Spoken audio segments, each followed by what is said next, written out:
was clinically dead on that operating table. My body lay open, chest split wide with metal instruments holding me together, and 2 surgeons were about to walk out to tell my family I didn't make it. They tried for over 40 minutes to get me off bypass. Nothing worked. I was grey, lifeless, gone. But I wasn't in my body anymore. I was floating above it all, watching the whole scene unfold like some kind of impossible dream. I could see the doctors, hear their voices filled with defeat, see the monitors flatlined, and what I saw next, what happened in those moments between death and life, would shatter everything I thought I knew about existence. My name is Marcus, but that's not my real name. I'm protecting my identity here, but I need you to understand. Everything I'm about to tell you is absolutely, completely true. Every word, every detail. I'm 64 years old now, and for most of my life, I was completely lost. I mean, utterly, hopelessly lost in ways most people can't even imagine. I had seen miracles as a kid. Real, undeniable miracles where I knew God existed. But I buried those experiences so deep, covered them with so many layers of pain and denial that I convinced myself they didn't matter. I told myself maybe I'd imagined them, maybe they weren't real, maybe God wasn't there after all. I'd been married twice, and both of my wives were killed, just gone, taken from this earth in ways that left me shattered and hollow inside. I have 5 incredible kids who went through absolute hell because of me, who had to watch their father destroy himself piece by piece. They stopped calling me Dad. They started calling me Dave because I didn't deserve the title of father anymore. Think about that. Your own children can't even bring themselves to call you Dad because you've failed them so completely. I had everything once. I was a successful landscaper with real talent. Had the big house, the Corvette sitting in the driveway, the boats, every toy you could imagine. All the things that were supposed to make you happy, all the symbols of success that society tells you matter. But none of it filled the void inside me. None of it touched the pain that was eating me alive from the inside out. By the time I was in my late 40s, I'd fallen into drugs, hard drugs. I'm talking about a $3,000 a month habit that consumed everything. I was stealing from my own family to feed it. I was lying about everything, and I mean everything. I became the best liar you'd ever meet in your life. I could sell ice to someone living in Alaska. I could look you right in the eye and make you believe whatever I wanted you to believe. I stole from my sister who took me in. I stole family heirlooms, guns, anything I could get my hands on to sell for drugs. My kids wanted nothing to do with me. My family was done. Every bridge I'd ever built in my life, I'd burned it to the ground and scattered the ashes. And inside, behind all the lies and the manipulation, I was dying long before my heart ever stopped on that operating table. The pain wasn't just physical, though God knows there was plenty of that. The pain was deeper, existential, the kind that makes you question why you're even breathing. See, I'd experienced God's hand in my life when I was young, but I'd also watched people die right in front of me, and I couldn't reconcile those two realities. When I was just a kid in the Scouts, we went up one of those narrow canyons that funnel into nothing, where you can look up and see 200 feet of rock walls on either side. I was with the Scoutmaster and 5 other kids, and I heard a voice, not an audible voice that everyone could hear, but a voice inside me that was so pure, so clear, I knew exactly what it was. It said, "Dave, you need to run to that tree you see. You can't wait, you can't tell them. Just run." I didn't question it, I couldn't. I just picked up the kids behind me, that's how narrow it was, put them on the other side of me, and ran to that tree. The second I got there, I heard this sound like a freight train coming, and wind started blowing so hard it felt like a hurricane. Then the water came, boulders, debris, a flash flood tearing through that canyon like the wrath of God. I climbed up high on the bank, wrapped my legs around that tree, and then I saw them, kids shooting past me in the water. I was screaming for them to reach my hand, stretching out as far as I could without losing my grip. The first kid came by, and I missed him by about 2.5 feet. I looked into his eyes as he went past, and then I heard him gurgle down into the water. I knew he was gone. Kid after kid came by. I was screaming harder, reaching further. The last kid that came, I went out as far as I could on that tree, held on with everything I had, and he came right by me. I looked him in the eye just like I'm talking to you now, and I touched his hand. Just touched it, couldn't grab it. And he looked at me. I was watching him die, and he went by. Then the scoutmaster came, big guy, and he got to me, and somehow I grabbed him and threw him into the tree. He was spent, couldn't hold on, so I tied him in with my belt because he couldn't even sit there on his own. As fast as the water rose, it went down. I ran out to get help, and as I went, there was a boot sticking out of the mud. I thought it was just a boot someone had lost. I went to grab it, and there was a foot in it. The rest of the body was buried under the dirt and mud. I went down further, and I could see fingers sticking out. It was so traumatizing, I can barely describe it even now. Here I'd seen this miracle, the voice that saved my life, but I couldn't save them. I saved one person out of 6. One. And then they gave me a medal for it. A medal. I took that medal home and I pounded it into oblivion with a hammer, burned what was left, and threw it away. Who gets a medal when people die? What kind of sick joke is that? And I could never figure it out. God was there. He warned me. He saved me. But he let this happen. He let those kids die. Why? Why save me and not them? I buried that question so deep, I didn't even remember the whole incident for years. I just refused to deal with it. So things like that happened throughout my life. Miracles mixed with tragedy. God showing up and then seeming to disappear when I needed him most. And it twisted me up inside until I didn't know what to believe anymore. After my wives were killed, both of them, in separate incidents that left me completely shattered, I was a single man in the church with 5 kids to raise, and none of it made sense anymore. Nothing worked. The faith I'd grown up with felt like empty promises. The community that was supposed to support you felt hollow. I was a landscaper, a great designer actually. I had all the toys, the huge house, the Corvettes, the boats. From the outside, I looked successful. But inside, I was empty, hollow, going through the motions but feeling nothing. And that's when I got into drugs. Really late in life. I was 45, 50 years old. I wasn't some kid making stupid choices. I was a grown man who should have known better. But I was trying to numb myself, trying to make the pain stop, trying to feel something other than this crushing weight of loss and confusion. It starts small, you know, just a little something to take the edge off, but that gate opens wider and wider, and before you know it, you're spiraling into a darkness you never imagined existed. Each time I tried to get clean, I'd manage it for a while, a couple years even, but then somehow I'd get sucked back in. And each time you go back, you go in quicker and deeper and worse than before. I lost everything, all the money, the business, the house, the toys, all of it gone. I was living with my sister Sharon and her husband Michael again.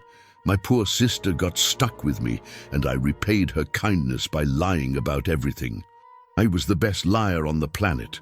I could convince you of anything, and I stole from them. Guns, family heirlooms, anything I could sell. I stole from everyone. My kids all called me Dave because I wasn't a dad anymore. I didn't deserve to be called dad, and no one wanted to see me coming because they knew I was going to take something, lie to them, manipulate them. That's who I'd become. My drug debt was about $3,000 a month at least. I was breaking into places, robbing, doing whatever it took to feed the habit. And I didn't even have a driver's license, hadn't had one for 15 years. I just kept driving anyway, kept getting tickets, kept racking up warrants. Thousands and thousands of dollars in fines and warrants piling up. Then came what I call my destiny at the stoplight, God's stoplight. They put a new one in where I drove home, and you had to stop before turning right.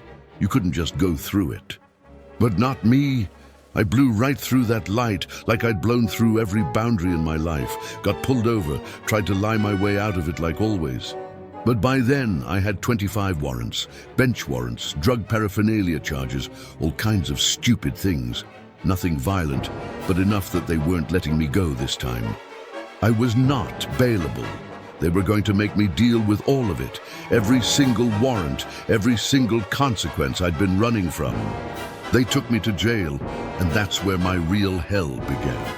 The first day in jail, my blood pressure was so dangerously high, they had to send me to the real hospital. They were worried something was going to happen right there. On the way back that night, I was shackled, hands chained to my waist, ankles bound together. And as they pulled me out of the van in the dark, I tripped over a curb. With no way to catch myself, I had to just turn and take the impact on my back. I hit that concrete curb so hard, and I just lay there unable to move until another guard coming in for his shift picked me up and took me inside. The pain shooting up and down my spine was like electricity, like my whole nervous system was on fire. From that moment, my legs started giving out. I couldn't walk without collapsing, but when I tried to get help, they thought I was faking it. They thought I was just going through drug withdrawal, that I was playing them. You want to see a doctor in that place? You have to fill out something called a kite, a request form. But they'd taken my glasses at the hospital, and I couldn't see well enough to fill it out. I tried. God knows I tried. I'd fill it out as best I could and hand it to the nurse, and she'd look at it, tear it up, and throw it in my face. Every single time. I was in excruciating pain, withdrawing from drugs, vomiting this black bile, and nobody would even look at me. I was black and blue from my shoulder blades all the way down to my feet. Completely black, not bruised, black. I had this massive open sore on my back that was oozing and infected, and they wouldn't even glance at it. I had to crawl to the bathroom because my legs would just give out. They gave me a wheelchair to move me around, but still no doctor would see me. My family tried to visit. They came to the jail to see me, but I physically couldn't get to the visitation window, so the guards told them I refused to see them. My family thought I'd rejected them, when the truth was I was dying in a cell and couldn't even walk. After about 30 days of this torture, I'd lost 45 pounds. I couldn't eat anything because I'd gotten food poisoning from the jail food. My bunkmate's job in the cafeteria was to cut the maggots out of the potatoes before they served them to us. That's what we were eating. If I even smelled food, I'd throw up.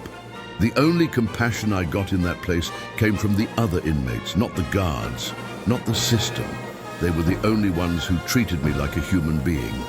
I finally got so desperate, so weak, I told one of the guards, "Give me a bullet or get me help." That's when they decided I was a mental case and threw me in the psych ward. Don't ever go to the nut house in jail. You don't ever want to be in that part. When they put you in the psych ward intake, you get stripped completely naked in front of a whole room of guards and nurses. They do cavity searches, all those degrading things. And that's when they finally saw my wounds, the open sores. The fact that I couldn't walk. I'm standing there naked, and one guard said, "Wow, look at that. Maybe we need to do something." This was like 8 or 9 o'clock at night. The nurse just looked at him and said, "Well, there's no doctor here right now. We can't do anything. He'll just have to wait till morning." And they threw me in a cell. It was about 8 feet by 8 feet. Metal bed, freezing cold, no blankets, just this piece of canvas like old-time tents were made from, something that gave you absolutely no warmth.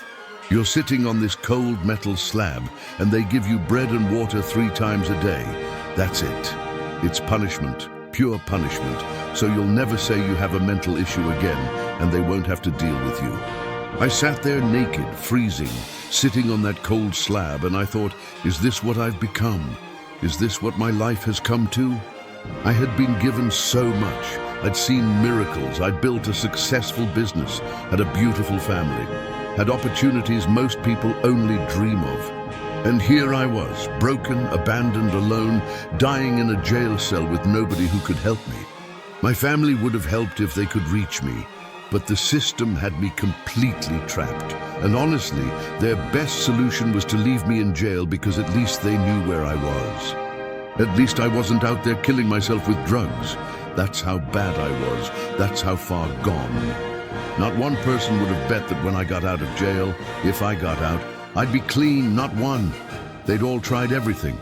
Rehab, interventions, everything possible. Nothing had worked. I was hopeless. That night, sitting in that frozen cell, naked and broken and sick beyond description, I prayed. I prayed harder than I'd ever prayed in my entire life. I said, God, you owe me nothing. I know that. I mocked you basically my whole life. I had everything and I threw it away. I saw you work in my life and I turned my back on you. You owe me nothing. I said, but please, please, just let me die. This is hell. Hell cannot be worse than this. Please just let me go. I tried everything to end it. I even tried to drown myself in that metal toilet, but my head wouldn't fit. I couldn't even do that right. I don't know how long I prayed. I was freezing, sick beyond words, completely hopeless. There was no man who could help me. No system, no family member who could reach me, nobody. I had done this to myself. I had ruined every relationship, destroyed every ounce of trust anyone had ever had in me. I hated myself. I wanted nothing to do with me. And that's when everything changed. All of a sudden, my dad was there, right there in that cell with me. My dad had been dead for 7 years, but there he was, right in my face, close enough that I could see every detail, every feature. And the first thing he said to me was, "You look like crap, Dave. You really look awful." I couldn't process it. I thought I was hallucinating from the withdrawal, from the pain, from everything. But he kept talking. He told me my mum was waiting outside the cell because she couldn't even stand to see me looking so terrible. She was dead too. Both my parents dead for years, and here they were. And then my dad said something that made me angry. He said, "We worked really, really hard to get you in here." I was furious. Here I am, dying in a freezing jail cell, praying to die, and my dead father is telling me he worked hard to get me here? What kind of sick joke was that? But he kept going. He said, "We tried so many ways to help you, Dave. All of us did. We did everything we could to help you with your addiction, to help you get your life right, and you wouldn't have it. You wouldn't do it. There's nothing we could do. So this is it. This is your choice." And then he looked at me with those eyes, the same eyes I remembered from when he was alive, eyes that could see right through all my lies and excuses. He said, "I know you can do this. I know you're better than this. You were made to be much more than this. I love you, and I know you can change." Then he said, "I'll leave now, but you can get better." And he was gone. I was alone again in that frozen cell, still praying to die because I was so sick, so broken, so completely spent. And that's when I got hit with a beam of light. It came from above like a laser pointer, and it struck me right on the head. At first it was warm, almost comforting, but then it got hotter and hotter until it felt like it was going to burn straight through my skull. I looked up at it, and as I watched, before long, Christ was there. Not in a vision, not in some drug-induced hallucination or dream. The Lord Jesus Christ himself was right there in that cell, as real as any person I'd ever seen in my life, closer to my face than you are to this screen right now. His eyes looked right through me. They saw everything, every lie, every theft, every moment of weakness, every person I'd hurt, every bridge I'd burned, everything. And I couldn't understand why he would come for someone like me. I said, "Why would you come for a piece of crap like me? Why are you here?" And he said, "Dave, I've been here the whole time." He said, "I've been here the whole time. I've just been waiting for you to accept me and look to me, for you to fulfill what I know you can be and what I built you to be. I made you. I know who you are. I know what you're supposed to do, and I love you. I have always loved you." He told me. He knew things looked really bleak. He knew I had no hope, and he was right. I was completely hopeless. He knew I thought I was worthless, that I wasn't worth saving. But he said, "I know what you're meant to do. I knew you would have these lows. And I sent you angels, the elite of God, to be around you when you were weak, to carry you so you could make it to this moment." By then, I was at least physically free of the drugs. My body had been through withdrawal in that hell, and I fell to my knees, grabbing his ankles. I could see the wounds in his feet, and I was crying, telling him I was too far gone, that I'd done too much, destroyed too much. But he said, "I know what you've done. I know why you did what you did." He said, "You can be saved through me, and I know you can do this, but it's your choice. You can choose to have what you have and live what you've been living, or you can ask for help. You and I together can make your life the most unbelievable thing you can't even imagine." I told him right there, "I'm done. I won't do another drug. I'm done. I don't want to be this person anymore. I know I can be better than this." But then I caught myself and I said, "Wait, Lord, I'm promising you something I don't know if I can keep. I've really tried to beat this addiction before, and I don't seem to be able to do it. I've tried." And he said, "I understand, but you're going to have to do it my way this time, not your way. You're going to have to do it with me. You can't do it the normal David way where you tell everybody what they want to hear, smooth them over, and then go do whatever you want. That's not going to work anymore." He said, "You're going to have to ask for my help, and you and I together can defeat this and make you whole." Then he said something I'll never forget.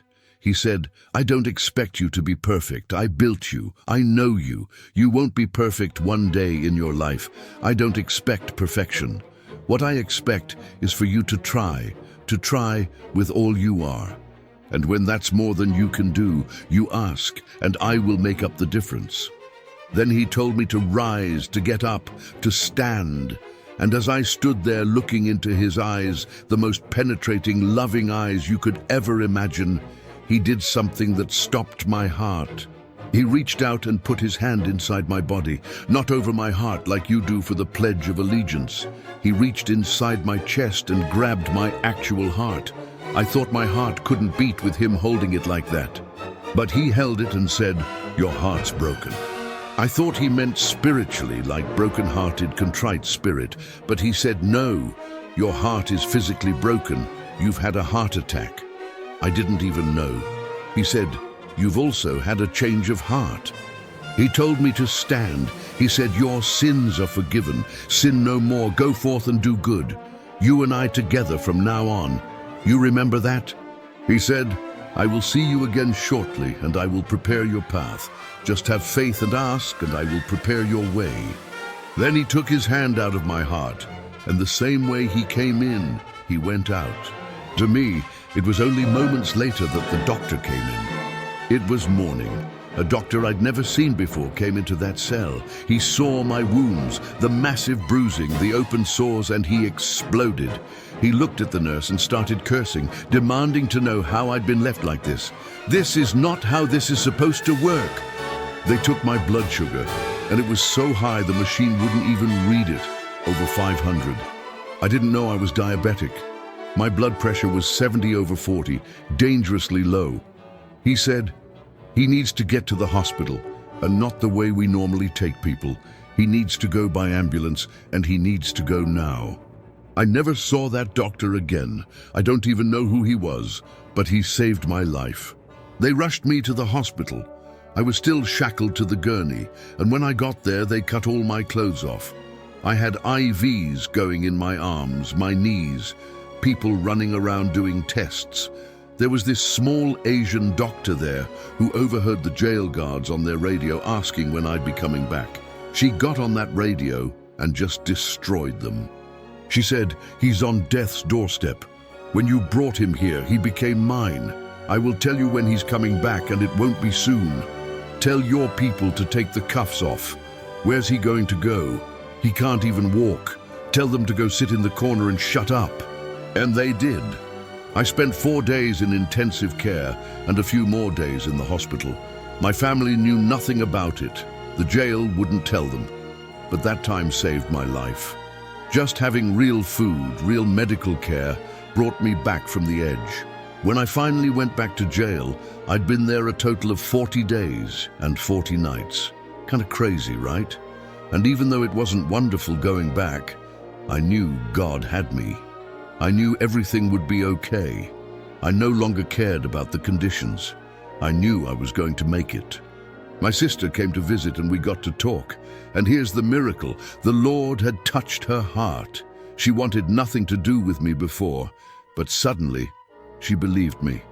The Lord told me when I was worried that no one would believe my story. He said, I will tell them, I will speak through you. You can't even mess it up. I will tell them it's true, and they will know. And that's exactly what happened. My family got me an attorney.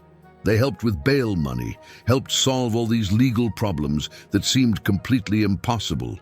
And the attorney, the judge, even the prosecutor, they all somehow knew I was sincere, that I was really done with drugs. My attorney said, I've been told lots of stories in my career. I know when someone's lying to me, but for whatever reason, I know you're sincere. I'll do everything I can to help you. And he did. He saved my life. I got out of jail and went back to my sister's house, the same sister I'd stolen from, lied to, betrayed in every way possible. She took me back. That's a miracle in itself. But then, a few months later, something strange started happening. I developed these huge open sores on my fingers, big nasty wounds that wouldn't heal. My brother-in-law is a heart surgeon, one of the smartest men I've ever known and deeply spiritual too. When I showed him the sores, he looked at me and said, You need to get to the hospital right now. Something's wrong with your heart. I didn't understand how sores on my fingers meant heart problems, but I trusted him and went. They were going to send me to a dermatologist, but the nurse mentioned what my brother-in-law suspected. They checked my heart and everything changed immediately. You're not going anywhere, they said. I ended up needing 6 bypasses. Plus, they found a hole in my heart and a bad valve, and I'd had a heart attack. Christ was right when he grabbed my heart in that cell. They didn't even know if my heart was viable enough to survive surgery. My brother-in-law had saved my life again, just by recognizing the signs. As they wheeled me toward the operating room, I asked the Lord, Am I good? Am I going to make it through this? And he said, Yeah, I'll be there. I've got you. Don't worry about it. Just before I went under, a male nurse came over and told me a bunch of things about the procedure. At the end, he said, I'll see you when you come out. I asked, Are you sure? He didn't answer. He did something else, then said it again. I'll see you when you come out. I asked again, Are you sure? Still no answer. I went into surgery nervous, but trusting that God was with me. The surgery took 8.5 hours with 2 different surgeons because my case was so complex. I didn't know any of that at the time. I wasn't worried because I knew the Lord had me. I didn't have to carry that burden anymore. And somewhere in the middle of that surgery, I left my body. It was the most surreal experience of my life. I was floating above the operating table, looking down at myself. My chest was split wide open, held together with these metal instruments, and I could see the 2 surgeons working frantically over my body. I heard one of them say, He's in trouble. We've got to balloon him. I didn't know what that meant. I thought they were going to give me some kind of balloon heart. But I could see the panic in their movements, hear the urgency in their voices. They were losing me. Then I looked to my right, and there was my dad again. Good old Dad. He looked at me and said, Get in there, you nut job. Where do you think you're going? It was exactly how he would have talked to me when he was alive. I got goosebumps all over.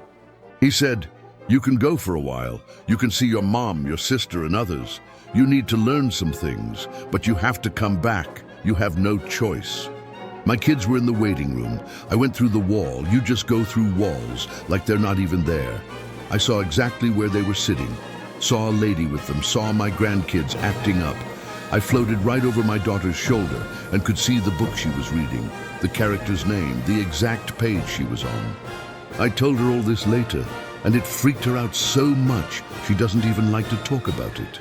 Then I felt this pull, this transport. It was like a bubble, just slightly bigger than me, and it wrapped around me completely. It was the most comfortable feeling I've ever experienced. I could see all the way around me, above me, in every direction, and suddenly I was moving fast, shooting upward through this bright whiteness surrounded by darkness. I wasn't in a tunnel. I was just flying straight up through space. And then I smacked into something, a bigger orb like a bus. I hit it hard, and I remember thinking, I'm going to get a ticket in heaven. I've gotten tickets everywhere else my whole life. Figured I'd get one here too. The bubble just dissolved, and I was standing there on the other side. The people around me, I knew them. I could tell there was a higher power pulling me up, an intelligent force guiding everything, and it was the most amazing feeling. One person even asked if I wanted to dance with her. My mum was there. My Aunt Lois, who'd been crippled my entire life with spinal problems, came running up and said, "Look, no crutches." She stuck out her arm and said, "Let's run." And she just took off, left me standing there amazed.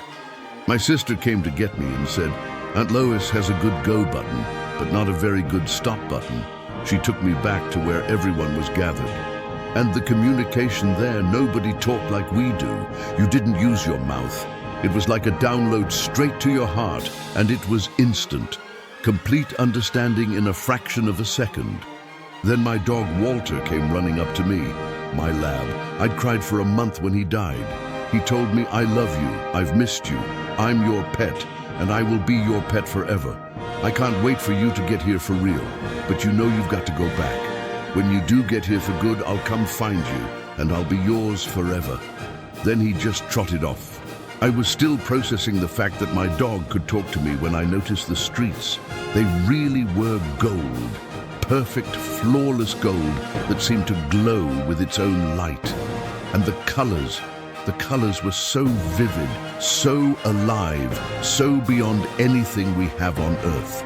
As a landscaper and gardener, I was looking at the grass and plants thinking, who did this? I thought maybe I could be a gardener in heaven, but I realized I'm not even close to that good. And the smells, they gave you life. You take these deep breaths, trying to pull more of it into you, like you do at the dentist when you're trying to recover from laughing. But you were trying to get more life into you. The plants were feeding you with their essence.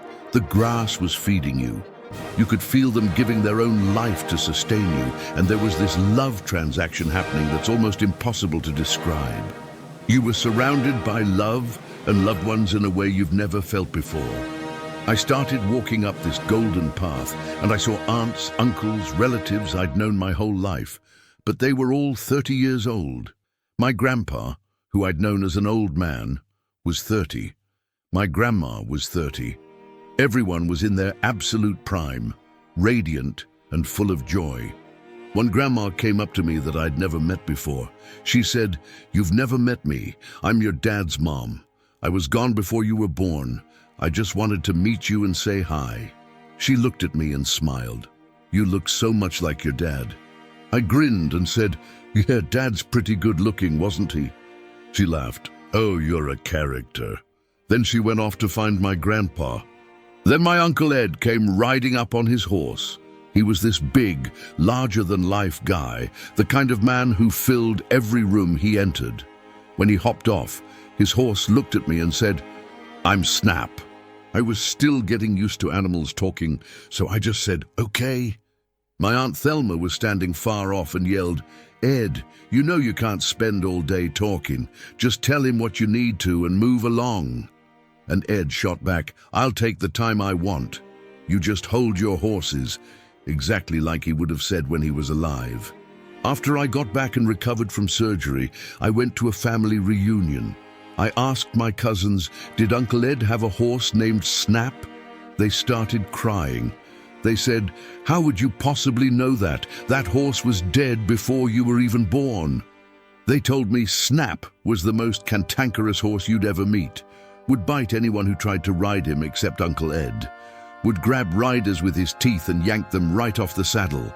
I said, "Yeah, he's the most arrogant horse I've ever met." They were completely stunned. See, the Lord gives you these specific details to bring back so people know it's real, so they know you're not making it up. As I walked further along the path, it narrowed, and I came to these massive gates, huge, solid gold gates that must have been 30, 40 feet high. beautiful beyond description. I could hear music, not normal singing, but like classical music, like Beethoven, playing constantly in the background. I could see over the next ridge, and there were things happening that looked like people being sent to Earth. I'm not entirely sure what that was, but that's what it seemed like to me. And then I saw the Lord standing at those gates waiting for me. His presence was overwhelming. There's a physical intensity to being near Christ that I don't have the words to describe. It's not just spiritual, it's tangible, powerful, more intense than anything I've ever experienced. The most profound feeling of love you could ever imagine, multiplied beyond all comprehension. I walked through the gates, and he put his hands out to show me his wounds in his wrists. I dropped to my knees again because I knew exactly who he was. And he said, "Please feel my wounds." I was taken back. I said, "I don't need to, Lord. I know who you are." And he said, "No, please, feel my wounds." So I stood up and I touched the wounds in his hands. And the very instant I did, I knew the pain and suffering he had taken for me, just for me personally. That time in jail when I couldn't take it one more second, when I was so broken and spent and desperate I wanted to die. He had taken that pain from me. He'd carried it. And I only had to endure it for those moments, but he took it completely, willingly, out of pure love. He said, "I didn't do that to show you my pain or to boast. I did that to show you how much I love you and what I would do for you. That was just a small part of telling you your sins were forgiven, the suffering I took for you, all out of love. Everything I have is through love. Everything my Father has is from love. Everything that is made whole by love." Then there were things that happened that I won't share publicly. They're too sacred to me. Not secret, but precious, personal, things between me and the Lord that are so holy, I won't diminish them by using them casually. He showed me things I'd sought to do on earth, promises I'd made before I was born, things I needed to accomplish. If I didn't do them, no one else could. He'd built me and made me specifically for these purposes. He said, "I know you can do this. I made you to do this, to walk with me." And again he told me, "I don't expect you to be perfect. You won't be perfect, and I don't expect you to do any more than what you're built to do. But you and I together have no limits. There's nothing we can't accomplish. You are who you are by yourself. But you and I together, that's not the same person as you alone." He said, "If there's anything you need to learn, it's that. You need to ask. I cannot help you unless you ask." I realized then that's how he builds a relationship with us. I spend as much time now listening when I pray as I do talking, just listening for him to tell me things, and it's changed my life in ways I can't even begin to describe. I told him, "Lord, I'm stupid, I'm dumb. I can't do what a kindergartner can do. I've done horrible things to people I love. I've ruined so much that I can't fix." And he said something I'll never forget. He said, "What you think are your strengths, I look at as your weaknesses. And what you think your weaknesses are, those are your strengths." He said, "You by yourself are what you are. But you and I together, nothing is impossible." He said, "Your brain, what you call stupid, was built so you can hear me. It was built so you can hear the angels of God, so you can hear things of the earth that others can't. Never call yourself stupid again. I love you so much I gave you that brain. I built that for you, and I know you." Then he laid his hands on my head and said, "I'm going to give you the gift of discernment. It's the greatest gift I can give you to go back with. You will see evil where evil is, and it cannot hide from you." Part of my calling was to cast evil from the earth. There are other things I won't say, not because I'm trying to be mysterious, but because they're part of my sacred mission. Then he put his hand on my heart again, this time on the outside, and said, "I will be there. I will always be there. You need to go now, but always remember the love you felt here, and it can be there when you ask." I came back. My dad helped me return to my body, and when I woke up in intensive care, I immediately told my sister everything. The nurses would come in and ask who I was talking to when they'd see me conversing with my mom and aunt who'd passed. I'd say, "My mom," and they'd say, "Wasn't she dead?" And I'd say, "Yeah, but to me that's normal now." Since that day, I haven't touched drugs, not once. My kids call me Dad now. That miracle alone is worth everything I went through. What the Lord has done with my family, the relationships He's restored, those are the things that matter. And the miracles keep happening. I'll tell you just one. One night I was exhausted, ready to sleep. The Lord said, "You need to go to the dollar store. When you get there, you'll know what to do." I ignored it and got in bed. My bed literally shook like an earthquake. He said, "Did you not hear me?" Here, I went to the dollar store. He led me to a man in a sleeping bag in the back area. I called him by name. It just came out. He was about to kill himself with the one bullet he had left. The Lord sent me at exactly the right moment. That man is clean now, has a job, is rebuilding his life. That's what God does when you listen. So if you're listening right now, hear me. Do you believe in life after death? If what I'm telling you is real, what changes in your life today? What would you do differently if you knew for certain that every choice matters, that you have a purpose you were born to fulfill? What would be your biggest regret if your life ended today? I was in the deepest pit imaginable, and the Lord pulled me out. If He can do it for me, He can do it for anyone. You just have to make the choice. You have to decide who's going to drive your bus, you or Him. If you're struggling with addiction, if you're in pain, if you feel hopeless, there is hope. Ask the Lord for help. Try to live a good life. You don't have to be perfect. Just try with everything you have, and when it's more than you can handle, ask, and He will make up the difference. If you've had a near-death experience or something supernatural, send your story to I Died and Saw. Your experience could help someone who needs to know they're not alone.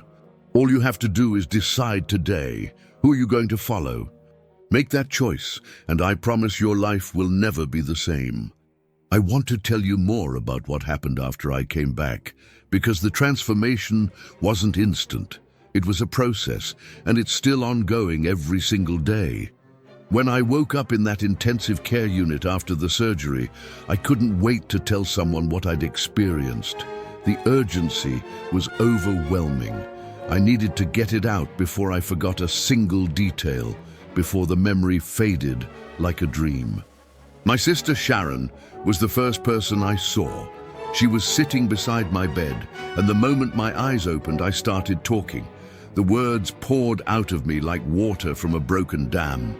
I told her about Dad, about Mom, about the gates and the gold streets and my dog Walter. I told her about Christ grabbing my heart in that jail cell and then showing me His wounds in heaven. She just sat there listening, tears streaming down her face. And here's the miracle, she believed me, not because I'm some great storyteller or because I'd ever been particularly spiritual before. She believed me because the Lord had already prepared her heart. That's what He told me He would do. He said He would tell them it was true, and they would know, and that's exactly what happened. The nurses would come in and find me talking to empty chairs. They'd ask who I was talking to, and I'd say, "My mom." They'd look confused and say, "Wasn't she dead?" And I'd just smile and say, "Yeah, but to me that's normal now." Because it was normal. My mom and Aunt Lois and my sister Ryden, they'd come and visit me in that hospital room. Not in some vague, maybe I felt their presence kind of way. They were there. I could see them as clearly as I could see the nurses. My mom told me she'd wipe my brow when the pain got bad.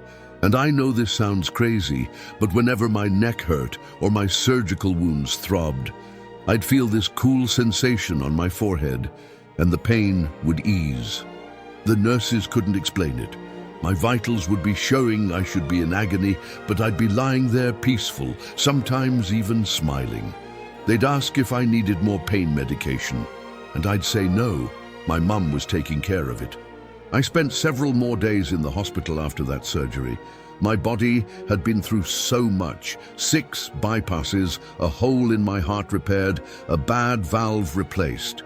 The doctors said it was touch and go for a while. But I wasn't worried. How could I be? I'd been to the other side. I'd seen what was waiting. Death didn't scare me anymore.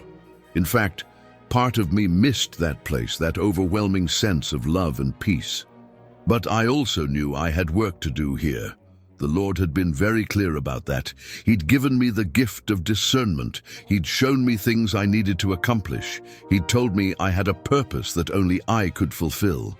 And my kids were still here. The thought of them calling me Dad again, of being the father I should have been all along, that gave me a reason to fight through every painful moment of recovery. When I finally got released from the hospital, my sister and her husband took me home again. The same home I'd stolen from, the same people I'd lied to and betrayed countless times.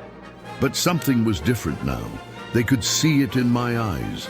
I wasn't the same person who'd gone into that jail cell praying to die. I wasn't even the same person who'd gone into surgery. I'd been changed, fundamentally, completely changed, and it showed in everything I did. The first thing I noticed was the cravings were gone, just gone. I'd been a drug addict for years, and suddenly I had zero desire to use, none. It was like those neural pathways had been completely rewired. People who've never been through addiction don't understand how impossible that is. You don't just wake up one day and not want drugs anymore. The physical dependency, the mental obsession, the way your whole life revolves around the next high, that doesn't just disappear. But it did for me, and I knew exactly why. Christ had grabbed my heart. He'd literally held it in his hand and healed it.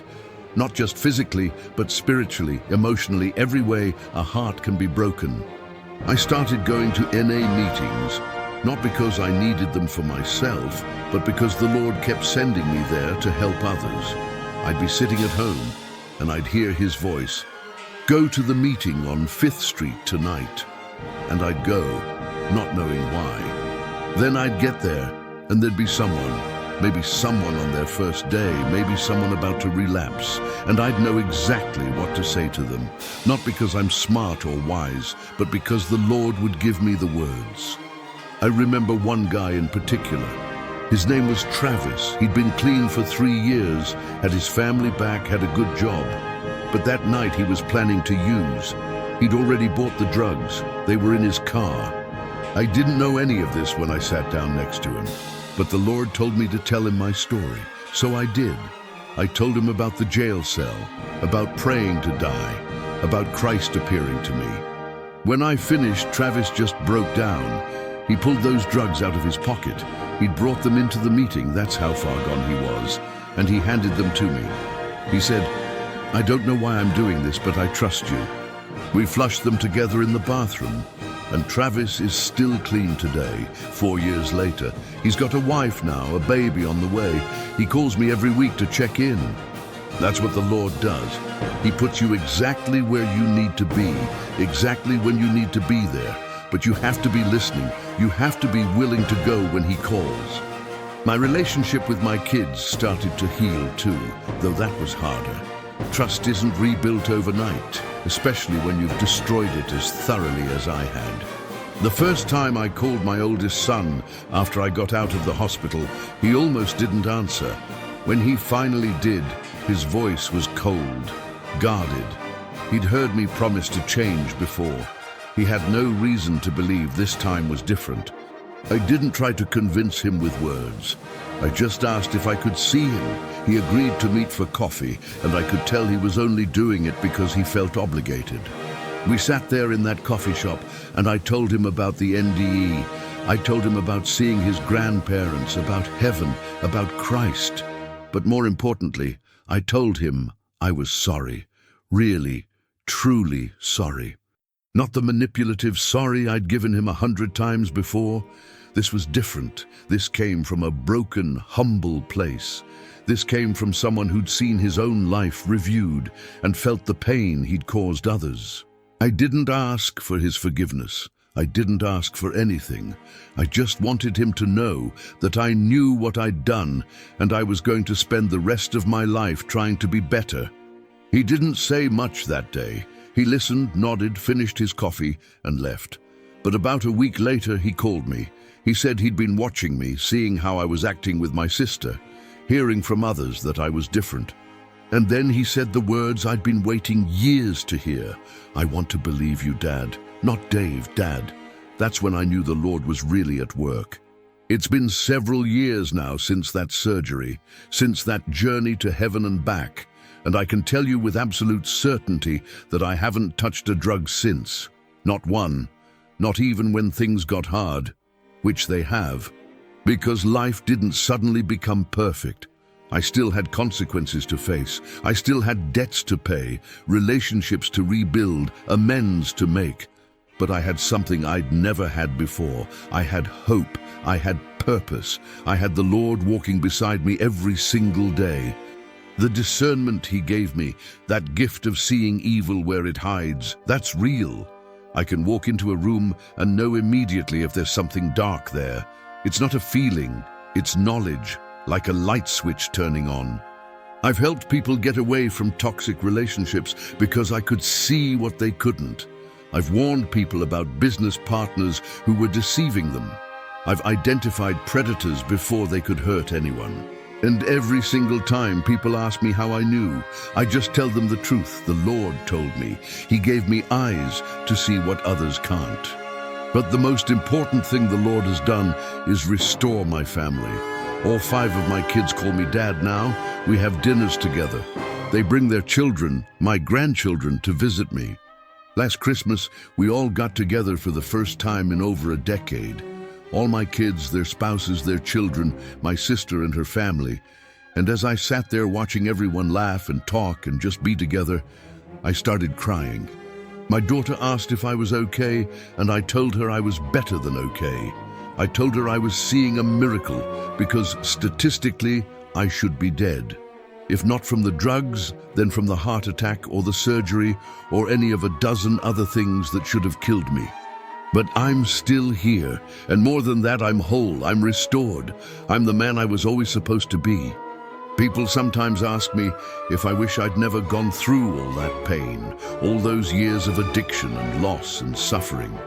And the answer is no, because without hitting that absolute rock bottom, without being broken completely, I never would have been ready to accept what the Lord was offering. I had to become nothing before I could become something. I had to lose everything before I could gain what really matters. You see, when you have money and success and all the trappings of a good life, it's easy to think you're doing fine on your own. It's easy to believe you're in control. But when you're naked in a freezing jail cell, when you've lost everything and everyone, when you're literally praying to die, that's when you finally understand that you can't do this alone. That's when you're finally ready to surrender, and surrender is where transformation begins. I work now with people who are where I was. The Lord sends them to me, or sends me to them. Sometimes it's at an NDE meeting. Sometimes it's at the dollar store at midnight because He woke me up and told me to go there. I've pulled people back from suicide. I've talked people out of relapses. I've held people while they cried and told me about things they've never told anyone else. And I don't do it because I'm special or holy or somehow better than I was. I do it because I remember. I remember what it felt like to be completely hopeless. I remember what it felt like to want death more than life. And I also remember what it felt like when Christ looked at me with those eyes that see everything and still chose to love me. I remember what it felt like when He said my sins were forgiven. That's a gift I can never repay. But I can pay it forward.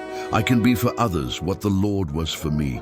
A voice in the darkness saying, you're not alone. You're not beyond saving. There's still hope. The other day, I was at the grocery store and I saw this woman. She was maybe in her 40s, looked absolutely exhausted, had 2 kids with her who were acting up. She was trying to count out change to pay for her groceries, and she was a few dollars short. The cashier was being impatient. The people behind her in line were sighing and checking their watches. You could see the shame on this woman's face. She was about to put items back. And the Lord said to me, pay for her groceries. So I stepped up and told the cashier to put it on my card. The woman started to protest, but I just smiled and said, it's okay. I've been where you are." She broke down crying right there in the checkout line. She asked how she could repay me, and I told her she couldn't. I told her to just pay it forward someday when she was able. But then the Lord told me to tell her something else. He said, "Tell her about the appointment." So I asked her if she had a doctor's appointment coming up that she was thinking about canceling. Her eyes went wide. She said yes. She'd been having these headaches, had finally scheduled an MRI, but she was thinking about canceling because she couldn't afford the copay and she was scared of what they might find. I looked her right in the eye and said, "Don't cancel it. Go to that appointment. Whatever they find, it's better to know. And it's going to be okay." She went. They found a small tumor, caught it early. She had surgery. She's fine now. She found me on Facebook months later and sent me a message thanking me, saying I'd saved her life. But I didn't save her life. The Lord did. He just used me as a messenger. That's what I am now, a messenger, a tool in his hands. And I'm grateful for it. I think about my life before and my life now, and they're so different they might as well belong to two different people. Before, I was selfish, destructive, living only for the next high. I cared about no one, helped no one, contributed nothing positive to the world. Now I wake up every morning and I talk to the Lord. I ask him what he wants me to do that day, where he wants me to go, who he wants me to help. And then I listen, really listen. Sometimes he tells me specific things. Sometimes it's just a feeling, a knowing, but I trust it completely because I've seen it work over and over again. Like the time he told me to go to a specific park at a specific time. I got there and there was a teenage girl sitting on a bench and the Lord said, "Tell her about the pills." I sat down, not too close, didn't want to scare her, and I said, "I don't know you and you don't know me, but I need you to know that those pills you're planning to take tonight, they won't solve anything. They'll just transfer your pain to everyone who loves you." She stared at me like I was crazy, asked how I knew. I told her the Lord told me, and then I told her my story. Told her about the jail cell, about wanting to die, about what I found on the other side. She listened to the whole thing. Then she reached into her backpack and pulled out a bottle of pills, her mum's prescription painkillers. She'd been planning to take them all that night. We talked for 2 hours. I gave her my number, told her to call me anytime, day or night, if she ever felt that way again. She's called me a few times over the years. She's in college now, studying to be a counselor. She wants to help people the way someone helped her. That's how it works. You plant seeds, you trust the Lord to water them. And sometimes, if you're lucky, you get to see them grow. My health is good now, better than it has any right to be considering what I put my body through. The doctors are amazed. They said with the damage to my heart, I should be limited in what I can do. But I'm not. I walk, I work, I live a full life. I still see my mom and my aunt sometimes. Not as often as I did in the hospital, but they come around when I need them. Usually when I'm facing something difficult or when I'm helping someone and need guidance. It's comforting knowing they're watching over me, knowing that the people I love who've passed on aren't really gone. They're just on the other side of a very thin veil. And someday, maybe soon, maybe not for a long time, I'll cross that veil again. But this time it won't be as someone broken and desperate praying to die. It'll be as someone who fulfilled his purpose, who used the second chance he was given to make a difference. The Lord told me he'd see me again shortly. At the time I thought he meant I wouldn't live long, but now I understand what he meant. In the scope of eternity, this whole life is just a blink, 80 or 90 years. It's nothing. It's a breath. What matters is what you do with that breath. Do you use it to serve yourself or to serve others? Do you use it to accumulate things that turn to dust or to build relationships that last forever? I spent the first 60 years of my life getting it wrong, completely, utterly wrong. I chased money, status, pleasure, I hurt people, I lied, I stole, I destroyed everything good in my life. But the Lord gave me a second chance. Actually, he gave me about 100 second chances. I just wasn't ready to accept them, until I hit absolute bottom. That's the thing about rock bottom. It's a solid foundation to build on. You can't go any lower, so the only direction is up. And if you're reading this, if you're hearing my story, and you're at your rock bottom right now, good. I know that sounds harsh, but I mean it. Because rock bottom is where transformation happens. Rock bottom is where you finally let go of your pride and your illusions and your desperate need to control everything. Rock bottom is where you finally look up and say, I can't do this alone, I need help. And the moment you sincerely ask for that help, the moment you really mean it, the Lord is there. He's been there the whole time, waiting for you to reach out to him. He was there in my jail cell. He was there on that operating table. He was there every single moment of my addiction, every time I lied, every time I stole, every time I hurt someone I loved. He never left. I left him. And the moment I turned back, he was right there, arms open, ready to forgive everything. That's the message I want you to understand. It doesn't matter what you've done. It doesn't matter how far you've fallen. It doesn't matter how many people you've hurt or how badly you've screwed up your life. The Lord knows all of it. He sees all of it. And he loves you anyway, not in spite of your brokenness, but right in the middle of it. You don't have to clean yourself up first. You don't have to get your act together before you come to him. Come as you are, broken, addicted, desperate, hopeless. Come exactly as you are. That's what I did. I came to him as a drug addict who'd lost everything, who was covered in bruises and infected sores, who couldn't even walk without collapsing. I came to him at my absolute worst. And he didn't turn away in disgust. He reached down into that freezing jail cell and he held my broken heart in his hand and he healed it. He can do the same for you. I don't care what you're going through right now. I don't care if you're in addiction, in debt, in depression, in despair. I don't care if you've burned every bridge and alienated everyone who ever loved you. The Lord can heal it. He can restore it. He can make you whole again. But you have to ask. You have to really, truly ask. Not just with your words, but with your heart. And then you have to be willing to do it his way, not your way.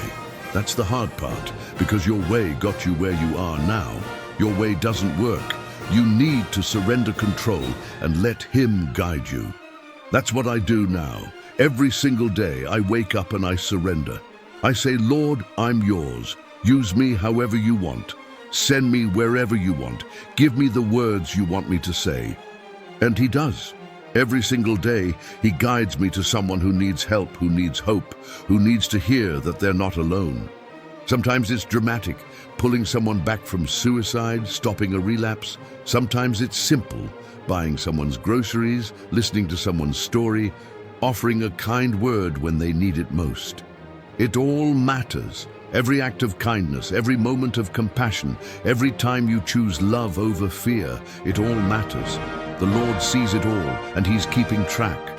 Not in some judgmental way like he's waiting to punish you, but in a loving way, like a father watching his child learn to walk. He's cheering for you. He wants you to succeed. And when you fall, because you will fall, we all do, he's right there to pick you up, dust you off, and set you back on the path. I fall sometimes. I'm not perfect. The Lord told me I never would be, and he was right. I still get angry sometimes. I still make mistakes. I still say things I shouldn't or fail to say things I should. But the difference now is that when I fall, I get back up. I ask for forgiveness from the Lord and from whoever I've wronged, and I try to do better tomorrow. That's all he asks. Just keep trying, keep moving forward, keep choosing love. Because in the end, love is all that matters. Not the love that's just a feeling, but the love that's a choice. The love that serves, that sacrifices, that sees someone at their worst and chooses to help them anyway. That's the love Christ showed me in that jail cell. That's the love he showed me on the cross. And that's the love he's calling me, calling all of us, to show to others. So if there's someone in your life right now who's struggling, who's broken, who's at their rock bottom, don't turn away. Don't judge them. Don't write them off as hopeless. Reach out to them. Tell them your story. Tell them about the hope you found. Be for them what someone was for me. Because you never know. Your story might be exactly what they need to hear. Your kindness might be exactly what saves their life. That's why I'm sharing all of this with you. Not to make myself look good or to get attention, but because if my story, my pain, my failures, my redemption can help even one person, then it's all been worth it. Every moment of suffering, every consequence I faced, every relationship I had to rebuild from scratch, it's all been worth it if it means someone else finds the hope and healing I found. So please, if you're struggling right now, reach out. Talk to someone, call a hotline, go to a meeting, find a church. Do whatever you need to do, but don't give up. Your story isn't over. The Lord isn't done with you yet. There's still time to turn it around, to find your purpose, to become who you were always meant to be. I'm living proof of that. If the Lord can save someone like me, someone who was as far gone as you can get, He can save anyone. All you have to do is ask, really ask. Mean it with your whole heart, and then hold on, because your life is about to change in ways you can't even imagine. The Lord has plans for you, good plans, plans to give you hope and a future, but you have to take that first step. You have to reach out your hand and let Him pull you up. I promise you, He's reaching back. He's been reaching out to you this whole time. He's just waiting for you to grab hold. So grab hold, today, right now. Don't wait another minute. Don't tell yourself you'll do it tomorrow or next week or when you're ready. Do it now, because tomorrow might be too late. I almost waited too long. I almost died in that jail cell before I finally surrendered. Don't make the same mistake I did. Don't waste years running from the one who loves you most. Turn to Him now and let Him show you what your life can become when you let go and let Him lead. I can't wait to see what He does with your story. And someday, when we're all on the other side, I want to hear how He transformed your life, just like He transformed mine. Until then, remember, you're loved, you're valued, you have a purpose, and the Lord is with you every single step of the way. Don't give up. Your breakthrough is coming. Your miracle is on its way. Just hold on a little longer and trust that the Lord knows exactly what He's doing. He brought me through hell and back for a reason, and He'll do the same for you. All you have to do is believe. God bless you. Stay strong. And remember, your story isn't over yet. The best is still to come. Let me tell you about some of the other miracles I've witnessed since coming back.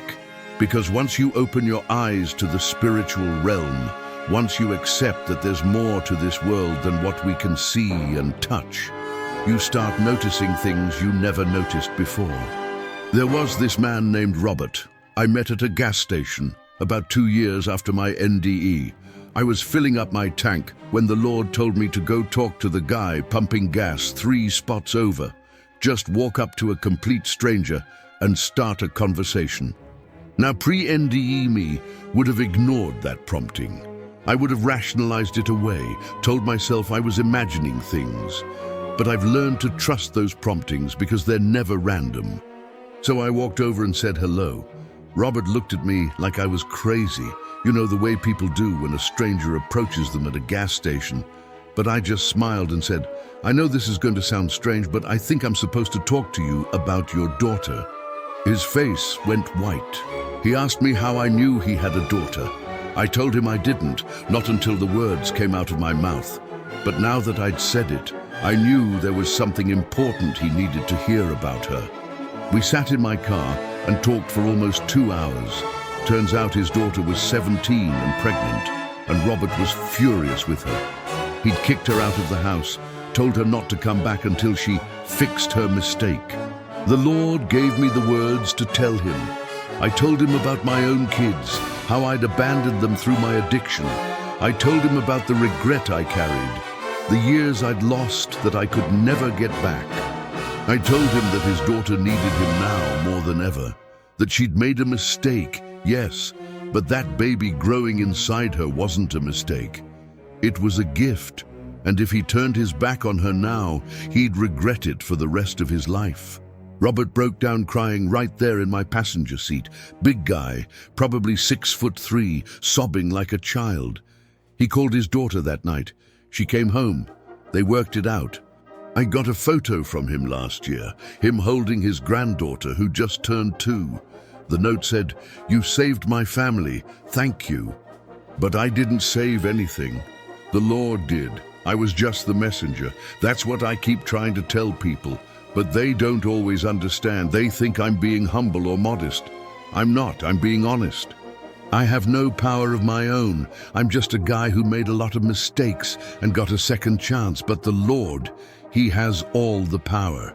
And when you align yourself with Him, when you make yourself available to be used, He can do incredible things through you. Another time, I was at the grocery store. I seemed to have a lot of encounters at mundane places, and I saw this elderly woman struggling to reach something on the top shelf. I walked over to help her, and as I handed her the item, she grabbed my hand. She looked me right in the eye and said, "You've been to the other side, haven't you?" I was stunned. I asked her how she knew, and she just smiled. She said, "I can see it in your eyes. You have that look, that peace that people only get when they've seen what's waiting for us." Turns out she'd had her own near-death experience 40 years earlier during childbirth. She'd seen her deceased mother and been told it wasn't her time yet. She came back, raised her children, and had been quietly helping people ever since. We talked for hours that day, comparing our experiences, and what struck me was how similar they were. The overwhelming love, the sense of being home, the reluctance to come back. She'd seen golden streets too. She'd felt that indescribable peace. It gave me such comfort to know I wasn't alone in this. There are others out there who've experienced what I have. We're all messengers in our own way, all trying to help people understand that death isn't the end. It's just a transition. The woman, her name was Margaret, became a good friend. We'd meet for coffee once a month and share stories about the people we'd been able to help. She passed away about 6 months ago, peacefully in her sleep. But I'm not sad for her. How could I be? I know exactly where she is. She's back in that place of perfect love and peace. She's with her mother again, with all the loved ones who went before her. She's home. And when my time comes, I'll see her again. We'll laugh about all of this, about how hard it was to try to explain the unexplainable to people who haven't experienced it, about how frustrating it was to watch people suffer when we knew there was so much joy waiting for them if they'd only believe. My sister Sharon has been such a support through all of this. She's the one who believed me from the very beginning, who never once questioned my sanity or suggested I'd hallucinated the whole thing. She's told me that seeing the change in me was all the proof she needed. She said I came back from that surgery a completely different person. Not just in the obvious ways, the not using drugs, the being responsible, but in deeper ways too. She said my eyes were different, softer, kinder. Before, even when I was pretending to care about something, my eyes were always calculating, always looking for an angle. Now, she says, my eyes show genuine compassion. She says she can see love in them where there used to be only manipulation. Her husband, Michael, the heart surgeon who saved my life by recognizing the signs of heart problems, has become like a brother to me. We have these long talks about faith and medicine and the intersection of the two. He's seen things in his career that medicine can't explain. Patients who should have died but didn't. Recoveries that defied all logic. Times when he knew exactly what to do in surgery, even though he'd never encountered that particular complication before. He calls those moments divine intervention. He says he's learned to pray before every surgery, to ask for guidance and steady hands, and he's seen the difference it makes. We talk about me being one of those impossible cases. By all medical reasoning, I should have died on that table. My heart was too damaged. I'd lost too much time off bypass. My body was too weak from the jail stay.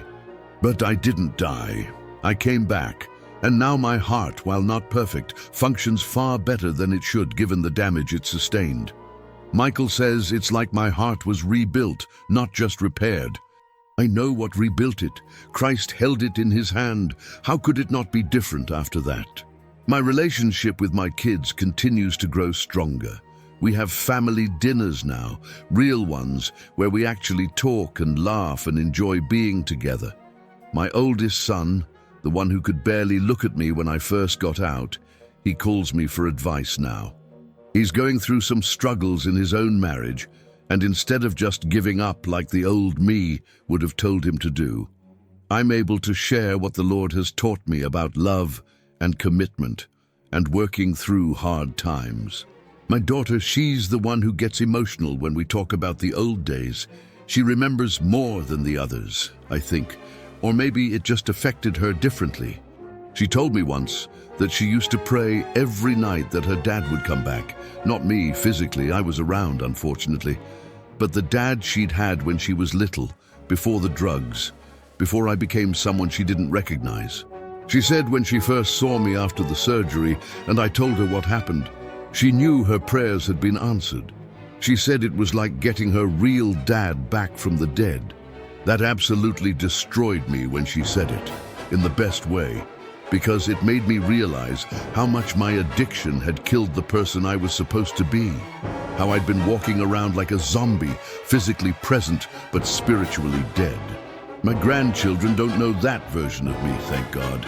They only know Grandpa, the guy who plays with them and tells them stories and sneaks them extra cookies when their parents aren't looking. My youngest grandson, he's 4, he told me the other day that I'm his best friend. 4 years old, and I'm his best friend. That's a gift I don't deserve, but I'm so grateful for. I'm building memories with them that will last. Good memories, the kind they'll look back on when they're older and feel loved and secure. That's something I couldn't give my own kids, but I can give it to theirs. The Lord has also brought new people into my life, people who need what I have to offer, whether that's my story or just a listening ear or sometimes just my presence. There's a young man named Danny who sought me out after hearing about my experience. He'd been clean from heroin for 6 months, but was struggling. He'd heard through the recovery community that I'd had some kind of spiritual experience, and he wanted to hear about it. I told him everything. The jail, the surgery, Christ, heaven, all of it, and Danny just sat there absorbing it like a man dying of thirst drinks water.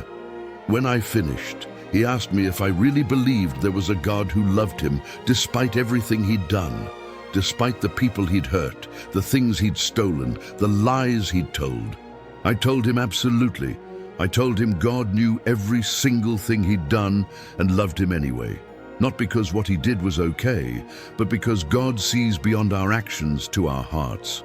And God knew Danny's heart was good, just lost. Danny's been clean for 3 years now. He's got a job, an apartment, he's rebuilding relationships with his family. But more than that, he's found purpose. He volunteers at a youth center, working with at-risk kids, trying to keep them from making the mistakes he made. He tells his story to anyone who'll listen, and at the end, he always mentions that conversation we had. He says that's when everything changed for him, when he finally believed he was worth saving. I've learned that everyone is worth saving, everyone. There's no one too far gone, no one beyond redemption. If the Lord can save me, and I was about as far gone as you can get, he can save anyone. But people have to want it. That's the key. You can't force salvation on someone. You can't make someone accept help if they're not ready. I tried for a while, in the early days after my NDE. I'd see someone struggling and I'd practically tackle them, trying to force my story on them, trying to make them understand how much better their life could be. But the Lord gently corrected me. He reminded me that he'd been trying to reach me for years, decades even, and I wasn't ready to listen until I hit rock bottom. Everyone has their own rock bottom. Everyone has their own timeline. My job isn't to force anyone to believe or change. My job is just to be available, to share my story when asked, to help when the Lord directs me to help. The rest is up to them and up to Him. I've also learned to recognize the signs of spiritual attack. The Lord warned me about this when He gave me the gift of discernment. He said Satan would know who I was and what I was about. and there would be attempts to derail me. And there have been times when old friends from my drug days would suddenly show up, trying to pull me back into that life. Times when opportunities to make easy money doing shady things would present themselves. Times when I'd feel overwhelmed by self-doubt, questioning whether any of this was real or if I'd just had some kind of drug-induced psychotic break in that jail cell. But the Lord is always there to remind me, sometimes through His voice, sometimes through the people He puts in my path, sometimes through circumstances that are too perfectly timed to be coincidence. Like the time I was really struggling, questioning everything, feeling like maybe I wasn't making a difference at all. I was in my car, actually crying and praying, asking God if any of this mattered. And my phone rang. It was a number I didn't recognize. I almost didn't answer, but something told me to pick up. It was a woman named Lisa. She said she'd gotten my number from someone at an NA meeting. Her brother was in jail, had been arrested for drugs, and he was suicidal. She'd been told I might be able to talk to him, that I'd been through something similar. She was desperate. Could I please try? I went to that jail the next day, sat across from her brother Mark in the visitation room, and I told him my story about being in that same jail, in that same psych ward, in that same state of hopelessness. I told him about praying to die and Christ appearing to me instead. I told him there was a reason he was still alive, that God had a plan for him even if he couldn't see it yet. Mark didn't say much, just listened, nodded a few times, but I could see something shift in his eyes. He got out 3 months later, went to rehab, got clean. He's been clean for almost 2 years now. And Lisa, she called me after Mark had been clean for 6 months to tell me that my visit saved his life. She said he'd been planning to hang himself that week, but after our conversation, he decided to give life one more chance. That call came exactly when I needed it, exactly when I was doubting whether any of this mattered. That's not coincidence. That's God showing me He's still in control, still using me, still working. The Lord has also taught me about forgiveness in ways I never understood before. Not just receiving forgiveness, which is miraculous enough, but giving it. There are people from my past who hurt me deeply. The man who abused me as a child, people who took advantage of me when I was using, so-called friends who led me deeper into addiction. The old me would have held on to that anger, that resentment, would have wanted revenge or at least acknowledgement of the harm they caused. But the Lord showed me during my life review how much pain I'd caused others, how my actions had ripple effects I never considered, and I realized I had no right to hold grudges when I'd been forgiven for so much.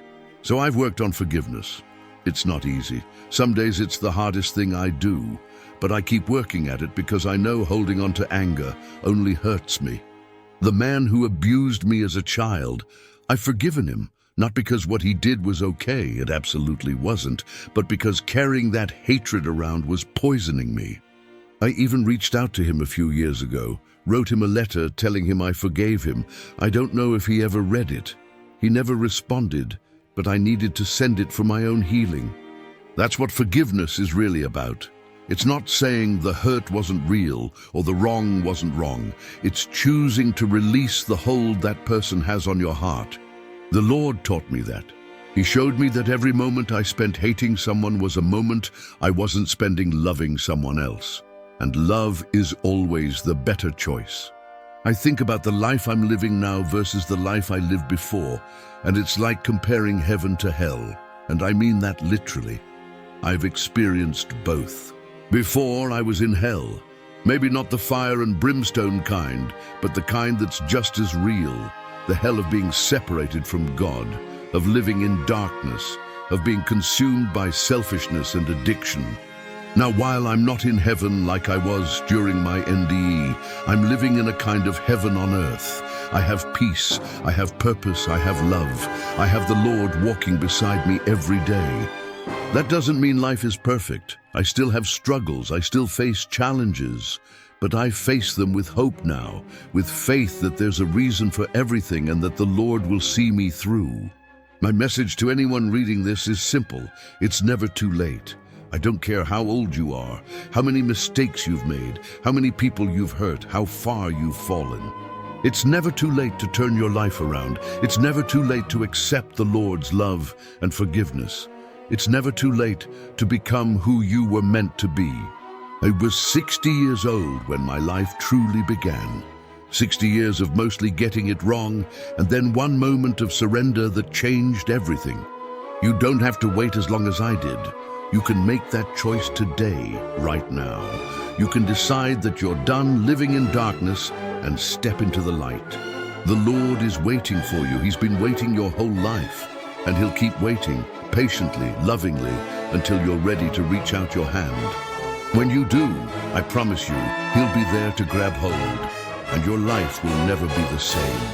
Trust me, I'm living proof. If God can save someone like me, He can save anyone, including you.